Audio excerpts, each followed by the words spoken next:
the successful completion of the video lecture series on the chapter Mechanical Properties of Fluid. From today's lecture, we will start a new video lecture series on a brand new chapter, and it is Kinetic Theory of Gases. Maharashtra शासनाचा जो इयत्ता 12वीचा इसवी सन 2020 सालचा revise syllabus आहे त्याच्यानुसार हा 3 क्रमांकाचा chapter आहे. तर या अगोदर आपण मेकॅनिकल प्रॉपर्टीज ऑफ फ्लूइड हा जो आपला 2 क्रमांकाचा चॅप्टर होता त्याच्यावरची व्हिडिओ लेक्चर सिरीज यशस्वीपणे पूर्ण केलेली आहे. आजपासून आपण नव्याने या चॅप्टरच्या कॉन्सेप्ट्स शिकायला सुरुवात करू. तर आपण मेकॅनिकल प्रॉपर्टीज ऑफ फ्लूइडच्या सुरुवातीला फ्लूइड म्हणजे काय हे शिकत असताना हे आपण पाहिलं की असे पदार्थ ज्यांच्यामध्ये फ्लो तयार करण्याची एबिलिटी आहे, the substances which can flow are called as fluids. So we consider two types of substances, out of which one were liquid and other were gases. तर आपण फ्लूइडच्या इंट्रोडक्शन मध्ये हे पाहिलं की फ्लूइड मध्ये 2 प्रकारचे पदार्थ इन्क्लूड होतात. यापैकी एक टाइपचे पदार्थ म्हणजे लिक्विड होत आणि दुसऱ्या टाइपचे पदार्थ म्हणजे गॅसेस होत. तर जो मेकॅनिकल प्रॉपर्टीज ऑफ फ्लुइड्स हा जो चॅप्टर आहे त्याच्यामध्ये आपण आपलं संपूर्ण डिस्कशन हे फक्त लिक्विडच्या प्रॉपर्टीज वर काय केलं, कॉन्सन्ट्रेट केलं. So now in this chapter we are going to justify or we are going to study the remaining type of substance which is the part and parcel of the fluid and it is a gas. तर या chapter मध्ये आपण fluid मधील जो दुसरा भाग आहे ज्याला आपण गॅसेस म्हणतो किंवा ज्याला आपण कॉम्प्रेसिबल फ्लुइड म्हणतो, या कॉम्प्रेसिबल फ्लुइडचे अर्थात गॅसेसचे काय गुणधर्म आहेत, गॅसेसच्या काय प्रॉपर्टीज आहेत याविषयीची विस्तृत चर्चा आता आजपासून सुरू होणाऱ्या या व्हिडिओ लेक्चर सिरीज मध्ये आपण करणार आहोत. आपण लिक्विड्स आणि गॅसेस यांच्यातील काही मूलभूत फरक पाहिले त्या व्हिडिओ लेक्चरच्या सुरुवातीच्या सिरीज मध्ये किंवा पहिल्या लेक्चर मध्ये पाहिले आपण. तर 2 प्रमुख फरक आपल्याला गॅसेस आणि लिक्विड्स मध्ये सांगता येतात. यापैकी पहिला फरक हा आहे की गॅसेसना लिक्विड प्रमाणेच स्वतःचा कोणताही आकार नसतो. So the gases do not have their own shape but still there is one difference between liquid and gas. Liquid आणि गॅस मध्ये एक फरक आहे, तो असा आहे की दिलेल्या कंटेनर मध्ये लिक्विड कंटेनरची शेप घेतो पण त्याचा संपूर्ण व्हॉल्यूम ऑक्युपाय करतोच असं नाही. याच्या अगेन्स्ट मध्ये ज्यावेळी आपण दिलेल्या कंटेनर मध्ये एखादा गॅस फिल करतो त्यावेळी त्या कंटेनरची शेप गॅसेस गेन करतात, बरोबरच त्या कंटेनरचा संपूर्ण व्हॉल्यूम गॅसेस ऑक्युपाय करतात. भलेही गॅसचं कितीही कमी मास आपण त्या कंटेनर मध्ये फिल केलेलं असेल आहे ना. जर लिक्विड जर एखाद्या कंटेनर मध्ये भरला आणि लिक्विडची क्वांटिटी जर त्या कंटेनर मध्ये उपलब्ध असलेल्या व्हॉल्यूम पेक्षा कमी असेल तर लिक्विड काही तो संपूर्ण व्हॉल्यूम भरून काढत नाही. याच्या अगेन्स्ट मध्ये दिलेल्या कंटेनर मध्ये आपण कितीही छोटी क्वांटिटी गॅसची फिल केली तरीही तो संपूर्ण व्हॉल्यूम त्या कंटेनर मध्ये उपलब्ध असलेली सगळी स्पेस, उपलब्ध असलेली सगळी जागा म्हणजेच उपलब्ध असलेला सर्व व्हॉल्यूम गॅसेस काय करतात, ऑक्युपाय करतात. यामुळे गॅसेसच्या बाबतीमध्ये अजून एक फरक पडतो लिक्विड्स पासून आणि तो कोणत्या बाबतीत आहे तर तो आहे डेन्सिटीच्या बाबतीत. आपण पाहिलं लिक्विडची डेन्सिटी ही कॉन्स्टंट असते because it's volume does not change with the container. Container बरोबर त्याचा व्हॉल्यूम चेंज होत नाही. कंटेनर बरोबर लिक्विडची फक्त काय चेंज होते, शेप चेंज होते. याच्या अगेन्स्ट मध्ये गॅसेस मध्ये व्हॉल्यूम कॉन्स्टंट नसल्यामुळे दिलेल्या कंटेनरचा संपूर्ण व्हॉल्यूम गॅसेस ऑक्युपाय करत असल्यामुळे गॅसेसची डेन्सिटी ही कॉन्स्टंट नसते. One more thing is there, liquids can not be compressed beyond a certain limit and gases can be compressed to a large extent. लिक्विडना सहजासहजी आपण खूप मोठ्या प्रमाणामध्ये कॉम्प्रेस करू शकत नाही, म्हणजे त्यांना कॉम्प्रेस करून त्यांच्या व्हॉल्यूम मध्ये चेंज घडून आणू शकत नाही. याच्या अगेन्स्ट मध्ये गॅसेस मध्ये आपण कन्सिडरेबल अमाउंट पर्यंत कॉम्प्रेशन करून गॅसेसचा व्हॉल्यूम चेंज करू शकतो. So density is mass upon volume. Even though the mass of given quantity of liquid or gas is going to be constant, not the volume. लिक्विडच्या बाबतीत दिलेल्या मासचा volume constant राहणार आहे, पण गॅसच्या बाबतीत मात्र दिलेल्या मासचा व्हॉल्यूम आपण पाहिलं, जर आपण कॉम्प्रेशनची लेवल म्हणजे गॅसवरचं प्रेशर कमी जास्त केलं तर तो काय होणार आहे, बदलणार आहे. परिणामी गॅसेसची डेन्सिटी कॉन्स्टंट नसते. हा एक फंडामेंटल फरक लिक्विड आणि गॅसेस मध्ये आपल्याला बघायला मिळतो. म्हणून आपण लिक्विड्सना कोणते फ्लुइड्स म्हणतो, तर आपण लिक्विडना इनकॉम्प्रेसिबल फ्लुइड म्हणतो आणि गॅसेसना कॉम्प्रेसिबल फ्लुइड्स असं म्हणतो. So fluids are of two type. Incompressible fluids example is liquid and the compressible fluids example is gas, any gas. Okay, so again one thing should be noted about the gas बाबतीत अजून एक गोष्ट तुम्ही लक्षात घ्यायला पाहिजे आहे ना, कंटेनर मध्ये टाकल्याबरोबर गॅस त्या कंटेनरच्या आतील सर्व व्हॉल्यूम कसं काय बरं ऑक्युपाय करत असेल, तर गॅस जो आहे तो नेहमी आपल्याला कायनेटिक स्टेट मध्ये बघायला मिळतो है ना. Any gas, you take example of any gas in your surrounding, you will find that the gas never remains localized. It is always in a state of motion. It is always in a kinetic state. Okay, so gases are always in a kinetic state. That's why we are going to study the properties of gases, and these properties are about the kinetic state of the gases. Hence our chapter is named as kinetic theory of gases. So we proceed this theory or this study with the help of some standard assumptions. These are called as assumptions of kinetic theory of gases.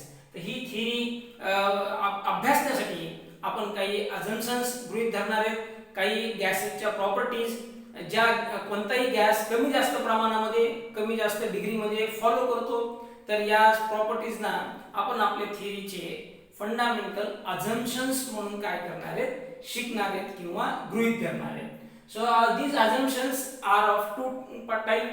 हे assumptions दोन प्रकारामध्ये विभागता येतात.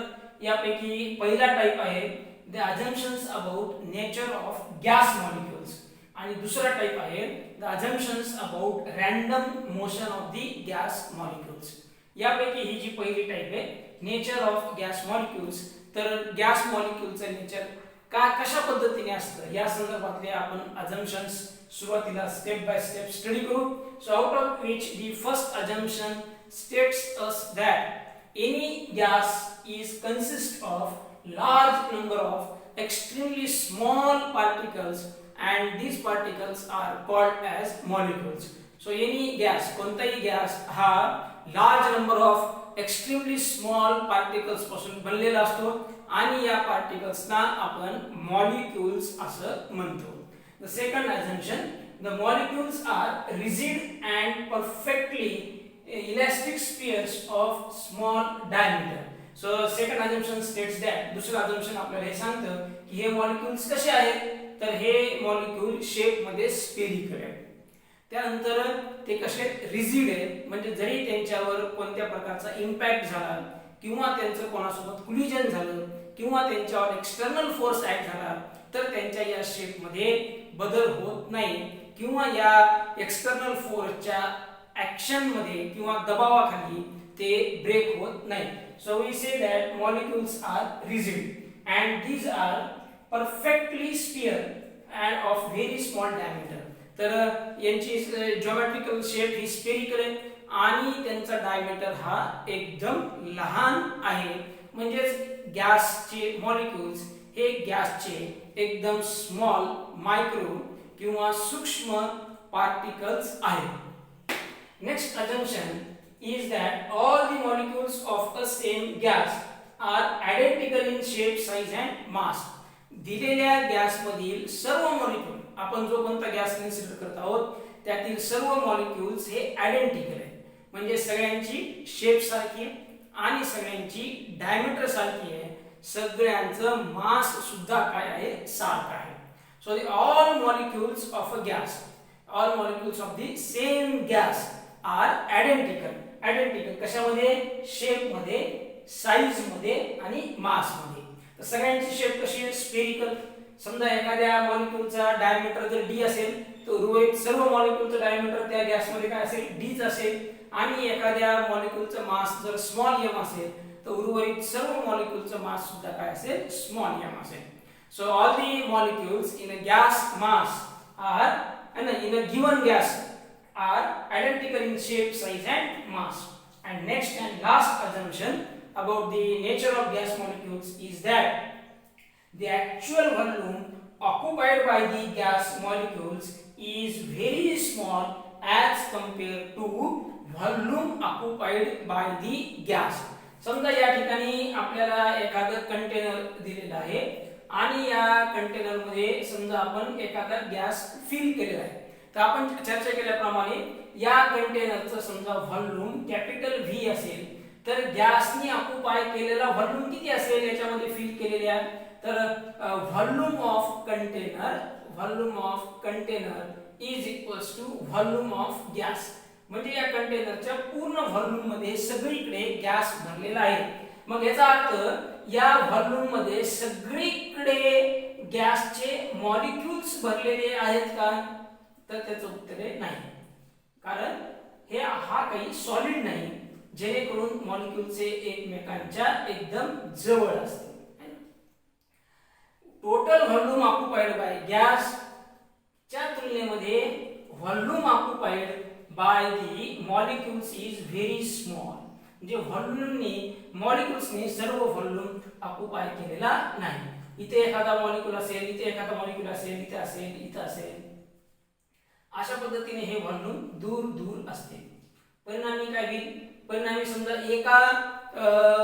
एका मॉलिक्युलचा volume किती आहे, समजा एका मॉलिक्युलचा volume आहे स्मॉल व्ही आणि नंबर ऑफ मॉलिक्युल्स किती आहेत, N.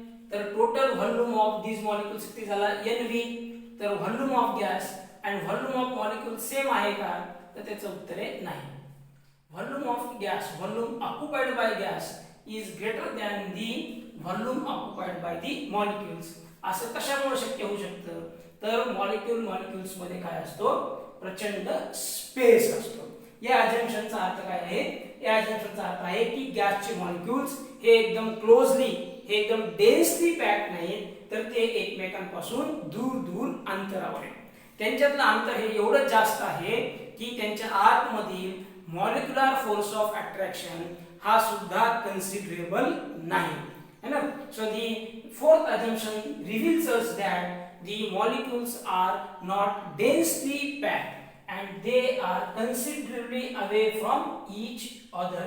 That's why the actual volume by the gas molecules is very small as compared to the total volume occupied by the gas. परिणामी मॉलिक्युल्सनी मिळून ऑक्युपाय केलेला व्हॉल्यूम आणि गॅसनी occupy केलेला volume हा सारखा नाही. गॅसनी कन्सिडरेबली जास्त व्हॉल्यूम ऑक्युपाय केलेला आहे आणि त्या व्हॉल्यूमच्या काही ठराविक व्हॉल्यूम मध्येच किंवा ठराविक स्पेस मध्येच मॉलिक्युल्स काय प्रेझेंट आहेत. पण याचा अर्थ ते कोणत्या एका स्पेस मध्ये प्रेझेंट आहेत आणि उर्वरित ठिकाणी प्रेझेंट नाहीत असं नाही. They are uniformly spaced in this space. This is the meaning of the fourth assumption. So now we will consider the assumptions about random motion of molecules. So these assumptions state us that, so we will see the first assumption, the molecules are always in a state of random motion. That is, they are moving in all possible directions with all possible velocities. समजा या ठिकाणी या container मध्ये fill केलेला जर gas असेल तर याचे हे जे मॉलिक्युल्स आहेत, हे मॉलिक्युल्सनी समजा ही स्पेस एखाद्या टाइम टी ला काय केलेली असेल, ऑक्युपाय केलेली असेल, तर हे मॉलिक्युल्स नेहमी तिथेच राहतात का, तर त्याचा आन्सर आहे नाही. हे मॉलिक्युल्स नेहमी या जागेवरून इतरत्र हे फिरायलेले असतील. तर हे फिरायलेले असतील म्हणजे ते मोशन मध्ये, तर ही मोशन कोणत्या डायरेक्शन मध्ये आहे आणि कोणत्या व्हेलॉसिटीने आहे. तर त्याचं उत्तर आहे की ही मोशन रॅन्डम आहे. म्हणजे या ठिकाणाहून जितक्या काही पॉसिबल डायरेक्शन्स आहेत त्यापैकी कोणत्याही डायरेक्शनला हा मॉलिक्यूल काय होऊ शकतो, मूव्ह होऊ शकतो. याचं सिंपल कन्क्लुजन काय की गॅसचे मॉलिक्युल्स हे मोशन मध्ये जरी असले तरी ते कोणत्याही विशिष्ट डायरेक्शनला मोशन परफॉर्म करत नाहीयेत. म्हणजे सगळे गॅस मॉलिक्यूल एका विशिष्ट डायरेक्शनने जात आहेत असं काही त्या ठिकाणी दिसत नाही.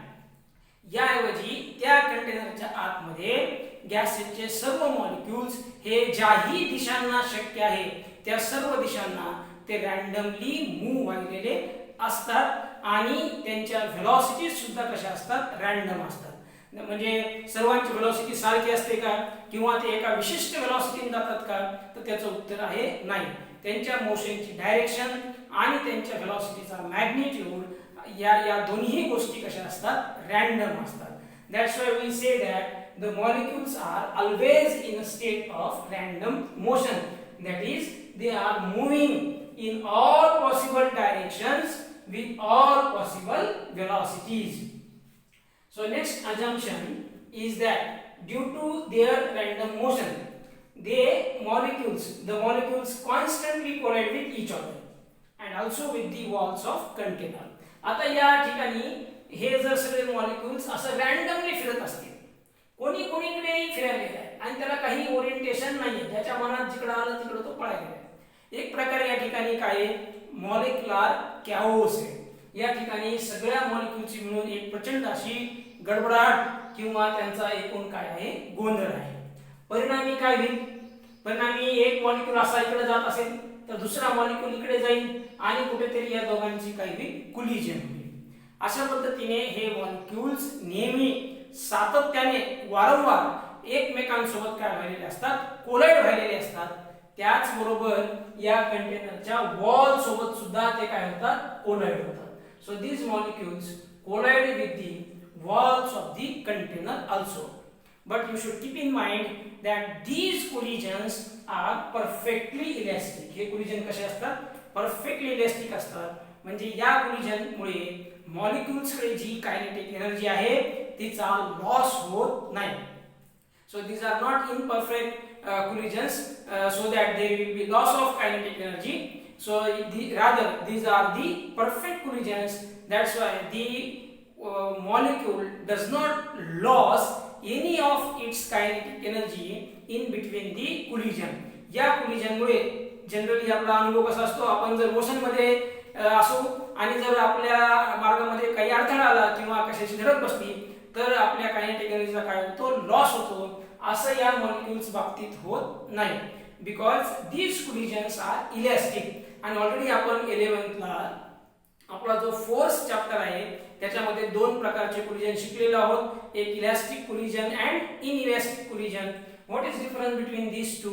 Only difference is that in elastic collision, in perfectly elastic collision, there is no loss of kinetic energy. The kinetic energy of the system before collision and the after collision both are same.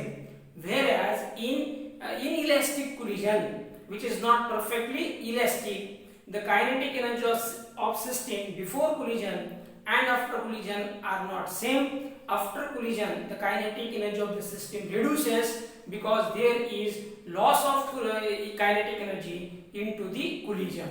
तर मग या ठिकाणी या दोन पैकी कोणत्या प्रकारचं collision होतं, मॉलिक्यूल सोबत आणि मॉलिक्यूलचं वॉल्स ऑफ कंटेनर सोबत. तर हे कोलिजन्स कसे परफेक्टली इलास्टिक आहेत. परिणामी मॉलिक्यूलच्या कायनेटिक एनर्जीचा या कोलिजन्स मुळे लॉस होत नाही. The third assumption is that in between these collisions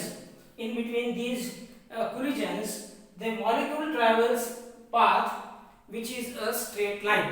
तर अशा पद्धतीचे मॉलिक्यूलचे हे सातत्याने जे होणारे कोलिजन्स आहेत, यापैकी कोणत्याही दोन कोलिजन मध्ये मॉलिक्यूलने ट्रॅव्हल केलेला पाथ हा काय असतो, स्ट्रेट लाईन असतो. समजा एखादा मॉलिक्यूल या पॉइंटवर असताना कोणासोबत तरी कोलाइड झाला, दुसऱ्या एखाद्या मॉलिक्यूल सोबत कोलाइड झाला आणि मग त्यानंतर त्याचं कोलिजन या पॉइंटवर दुसऱ्या एखाद्या मॉलिक्यूल सोबत झालं तर तो इथून इथपर्यंत जाताना त्याचा पाथ कसा होता, सो त्याचा पाथ होता straight line. Its path was straight line. So the in between two successive collisions, the molecules travels a straight line path with constant velocity, and in between these two collisions, the velocity of that molecule remains constant. दोन कोलिजनच्या मधील मॉलिक्यूलची velocity कशी असते? Constant असते. आणि हा जो path आहे, हा जो स्ट्रेट लाइन पाथ आहे, या पाथला आपण म्हणतो free path. This path is called as free path.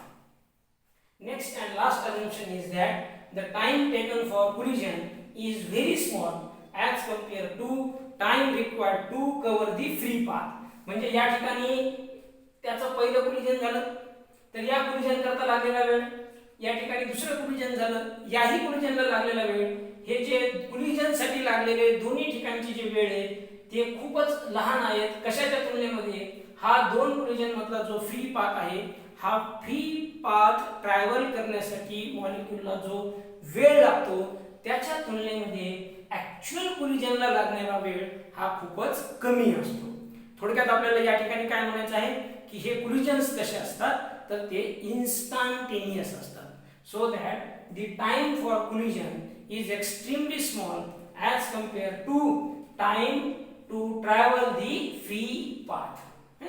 So these are the different assumptions of the kinetic theory, out of which the initial four assumptions were about the nature of gas molecules, and these four assumptions are about the random motion of gas molecules. So this is all about the assumptions of kinetic theory regarding what is the free path, what is the mean velocity, what is mean square velocity, and what is RMS velocity. Keep watching this channel. We will discuss all these things into our next video.